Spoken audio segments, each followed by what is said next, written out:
Hi hello, നമ്മുടെ കലക്കി പറഞ്ഞ ദോശയ്ക്ക് പറ്റിയ ഒരു കറി ഞാൻ പറഞ്ഞുതരാവേ. ഉരുളക്കിഴങ്ങ്, വല്യുള്ളി, പച്ചമുളക് ഇവ മൂന്നും അരിഞ്ഞൊരു കുക്കറിലിടുക. പിന്നെ കുറച്ച് മഞ്ഞൾപ്പൊടി, കുറച്ച് ഉപ്പ്, ആവശ്യത്തിന് വെള്ളവും ഒഴിച്ച് നമുക്കിത് 3 വിസിൽ വരുന്ന വരെ കുക്കറിൽ വേവിച്ചെടുക്കാം.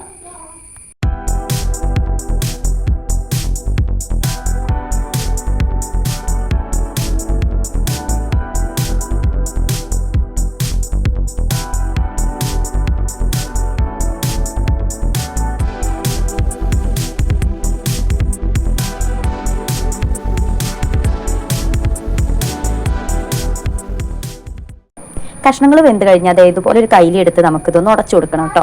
കറി ഒന്ന് കുറുന്നനെ ആവാൻ വേണ്ടിയിട്ടാണ്.